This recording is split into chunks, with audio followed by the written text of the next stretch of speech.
Within a few days, Snakeman is able to get you guys your warrant.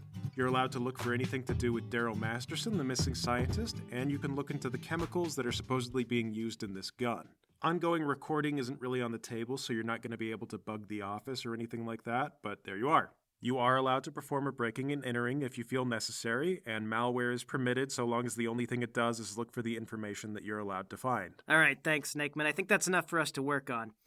Elvis, I'm going to need you to go down to City Hall and get the blueprints for this building. I want to see how we can sneak in there without being caught. Yes, sir. I'm on it. I'm going to call the FBI and let them know what we're up to. Why?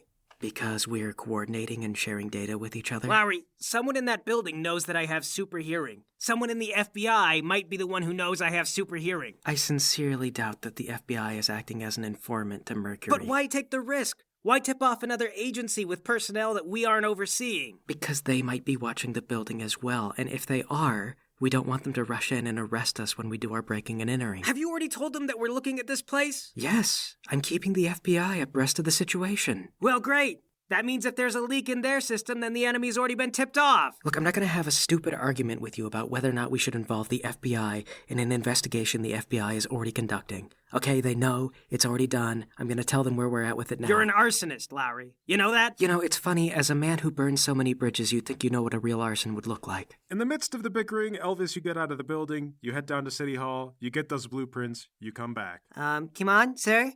I got the blueprints. Okay, let's look for a utility closet or a bathroom or something where there's not likely to be a camera inside. Yeah, it does look like this office space does have a small private bathroom. All right, kid. You're going to teleport you and me into this bathroom. Try not to put us in the toilet. Well, with the exact measurements like this, I can get us right in there. Kimon, I don't know if you recall, but I am in charge of field operations now. You know what? You haven't been out in the field, so I genuinely forgot, Lowry. I didn't know you needed my help to coordinate watching a stationary building. Well, what would the field commander like us to do? I'm fine with the two of you teleporting into the building, but I'm going to stay on site with the Freeze-mobile. I want you two to keep in touch and keep me in the loop. Lowry, the Freeze-mobile is bright blue and orange and has your logos all over it. It also has most of the radio equipment that we need to coordinate. I'll park it far away. You're going to have kids posting your location on Instagram within minutes. I'm going to park it in a parking garage a good distance away. I'll be available for emergencies. Come on, sir. If we're supposed to be discreet, my suit actually enhances my teleportation. I can't take us both in there without it. See, you're going to be conspicuous anyways. Can you teleport us between rooftops? Yeah, I could cover that distance. I mean, it would get really exhausting if I had to do a lot of jumps, but I could. Okay, then here's the plan. We're also going to put ourselves in a nearby parking garage. You're going to take us on top of the next building closest to the place, and we're going to keep going until we're above them. From there, take us down into this bathroom. After that, we're going to navigate around security, we're going to get that USB stick into something, and then we're going to leave. What's the plan if we get caught? Once you get your virus in the computer, is that going to be enough to get the information we need? Well, I mean, it's going to depend a lot on their setup, but maybe. All right, well then number one priority is get your virus on a computer, and then we leave, no matter what. Okay, I understand. Is there anything you'd like to add, Field Commander? Call me right away if anything goes wrong, Flux. Yes, sir. The following night, you guys are in your positions. Lowry, you've got to get a pretty decent ways away. Your car is super recognizable, so we'll say you're like, a 7-minute drive, maybe 5 with the sirens on. Meanwhile, Elvis and Paul, you guys get up on the rooftops, and after a couple of teleporting hops, you're over your target. All right, Lowry, we're about to go in. All right, good luck, guys. Oh, wait, hold on. Lowry, if you see a street taco truck, pick me up something, okay? Let's try to keep calls to a minimum unless they're serious, thanks. Hey, I'm sorry about that, Elvis. Don't worry. After this, I'll buy us street tacos. I don't do that good with spicy food. Whatever. Take us down. Okay, I take Kimon by the hand, and I teleport us in. Down you go, and you land in a private restroom in the office space. It's right where you're meant to be, but Paul, as you get oriented, you realize that you're hearing a voice in another room. And then you realize it's a television set. Somebody's watching television in another room. Shh, keep quiet. There's somebody here. Okay, listen real carefully. I'm going to try to echolocate them. Just outside the bathroom is the main office space. Seems like a wide open rectangle. You can hear the hum of machinery, probably lab stuff. The TV sounds are coming from further down. Probably a security office. All right, I think they're distracted, but this is going to complicate things. If there's motion systems out there, those guys are going to be tripped off as soon as we go outside, so we're going to have to figure out a plan. Elvis, your phone rings. It's your mom. Oh my god. I'm so sorry. I told my mom to only call in an emergency. So she might be in an emergency right now. You hear the sound of several people getting up from that security room. You hear somebody go, "Hey, is someone there?" Oh, is your mom in an emergency, Flux? I don't know. Hello, Mom? You're taking the call? Hi, honey. How's it going? Hi, Mom. Are you in trouble? Okay, all right. I grab a roll of toilet paper and I pull my pants down. What are you doing? When things go tits up, lean into it. One of the people outside says, "Who's in there? Come out now." The voice sounds very familiar, but you can't quite place it. Hold on. I flush the toilet, and then I stumble outside with my pants down. Well, Kimon, the slayer of men, wanders out into this room with his twig and berries on display. I'm waving the toilet paper above my head. Don't shoot! I'm just an old man. There are 3 men out here. One of them is Heatstroke, and he's wielding some kind of large, super science-y looking gun. More pertinent to you, however, Paul, is that the man standing next to him is your son, Howard, a tall man with broad shoulders and a powerful build and a long, thin mustache. He shaved his head mostly bald, and when he sees you, he says, "Dad? Howard! Why are your pants off?" Well, I start pulling my pants back up.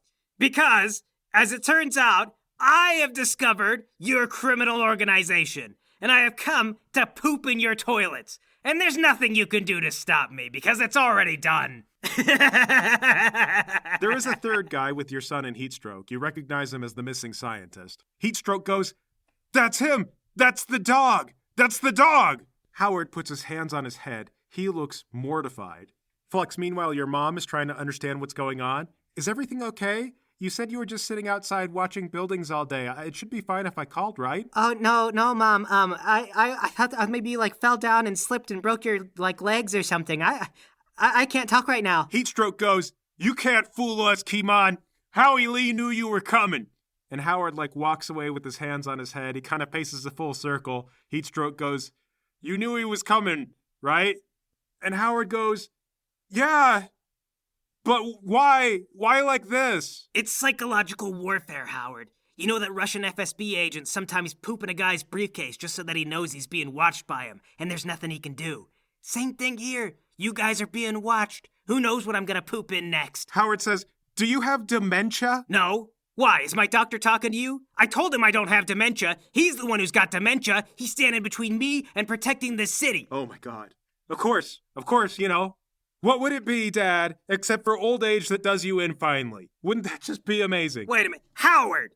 Did you tell these people that I have super hearing? Are you telling them about my powers? Heatstroke goes, "You better watch out. Don't talk to him like that. We're in charge. This gun makes my powers 100 times stronger." I kick my sandal off into the gun. Whoop, crack! You kick your sandal at supersonic speeds, it hits the gun, and the gun shatters into pieces. Heatstroke is now holding several segments of what used to be a weapon. He looks at it and he goes, "Oh." Shut up! And Elvis, your mom. "I'm really sorry, honey. I hope I didn't get you into trouble again." Oh, no, Mom. I mean, it's fine. It's fine. I'm sure that the leftovers were really important. They're probably starting to mold. I gotta go, though. I really gotta go. Okay, all right. I love you. Goodbye. I love you too, Mom. I love you. Goodbye. And Elvis, putting his phone away, comes outside. This is Elvis. He's also here to poop, but he didn't eat enough fiber. I'm here to what? Heatstroke says, "What do we do?" Howard says, "Take Masterson and run for it. I'll hold them off." Masterson and Heatstroke start running for the exit. Oh, hold it! You're under arrest, you two! And I teleport in front of the exit. Hold on, Flux. "Oh, no, you don't!" Howard yells, and he does a flying kick. Hits you in the head. 12 body. What? Okay, I'm unconscious. Oh my God. Heatstroke and Masterson run past Flux's unconscious body. "Your friend can't help you now," Howard says. Yeah, well, he couldn't help much before. Oh, speaking of unhelpful people, Lowry, are you listening? This had better not be another request for fast food, Kimon. Situation is foobar. Masterson and Heatstroke are headed for the exit. Try to get there and intercept if you can. See? Aren't you glad I'm here? I start up the car. Howard says, "Your friend Freeze Frame's no match for Heatstroke, and you're no match for me." You really screwed up today, Howard.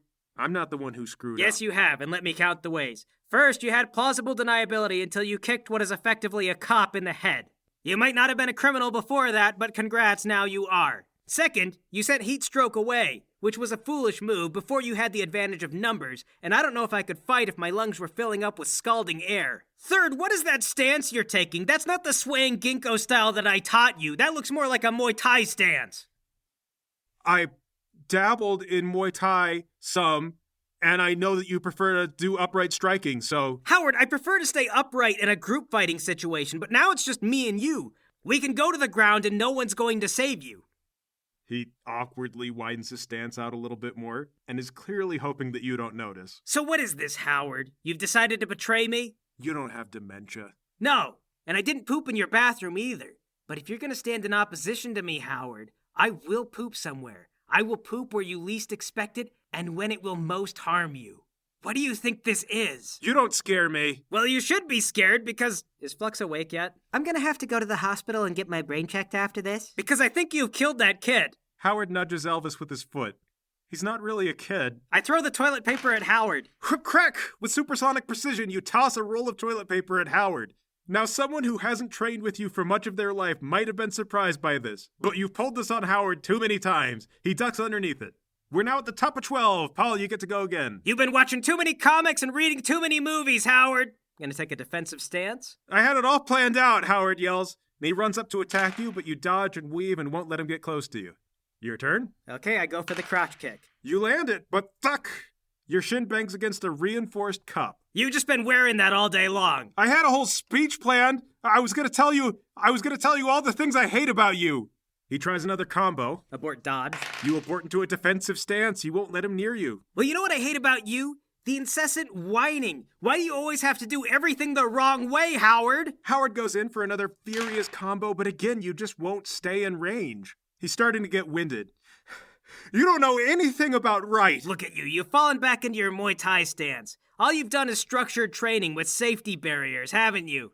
I'm gonna wait until he takes his next action. Okay, in that case, he circles you and catches his breath. Okay, in that case, tackle him for a takedown.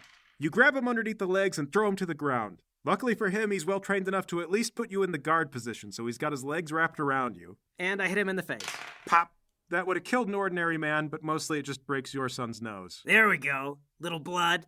Half of that's mine, you know. Howard explosively shunts out from underneath you, shoving with his hands and propelling himself with his legs. Once he gets a little distance away, he hops up into kind of a football hike position, and he wipes the blood from his nose. If your friend were still here, he could have kicked me in the head while I was on top of you. But oh well. You can see the fear in Howard's eyes as he begins to realize the disadvantage he's at. He takes a defensive stance. I grab a computer monitor and throw it at him. Crack! But your son catches it.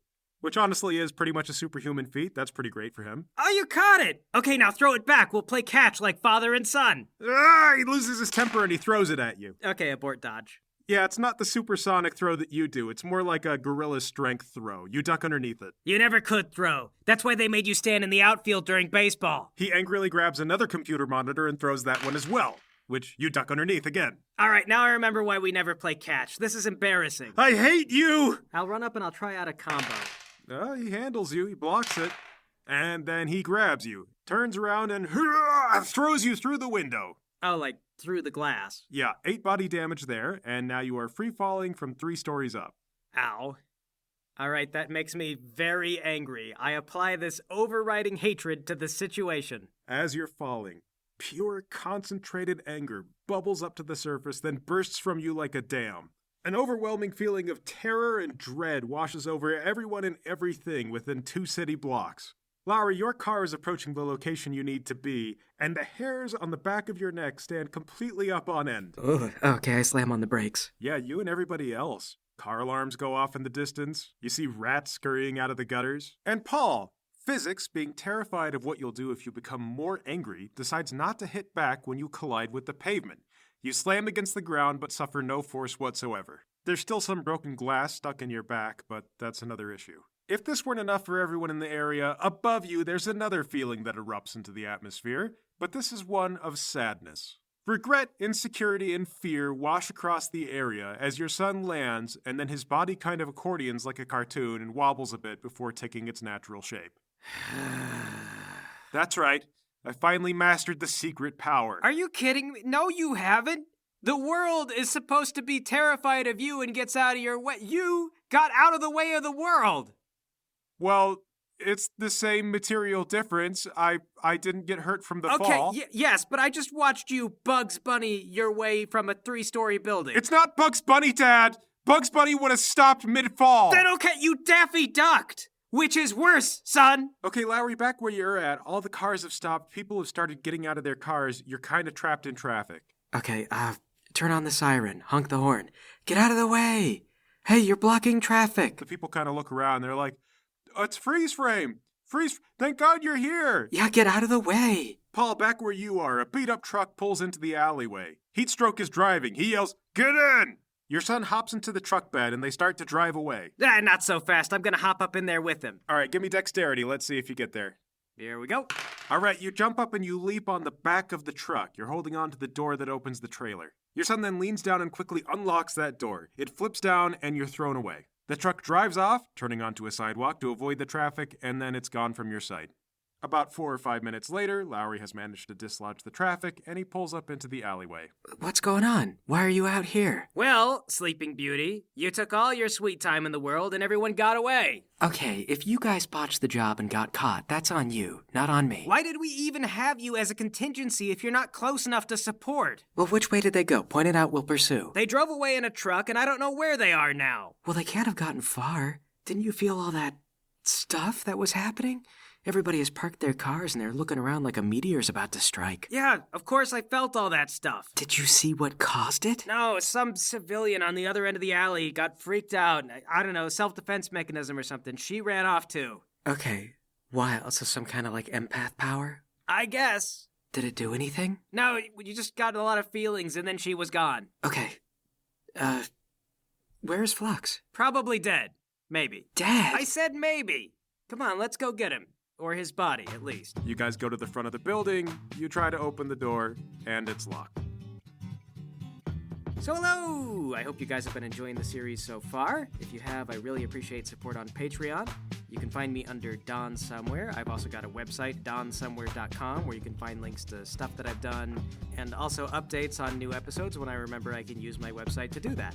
Now, if you haven't heard, Apple is making a unilateral change to Patreon's billing structure. It sounds weird, I know, but they're a major monopoly power, so they can, in fact, just do that, and they're doing it. So don't donate through Apple because they're going to take 30% of all of the income. And if you feel you can support, then I'd really appreciate that because I'm concerned about all that being an issue in the future. So either way, I hope you're having a fantastic time and you're looking forward to the next one.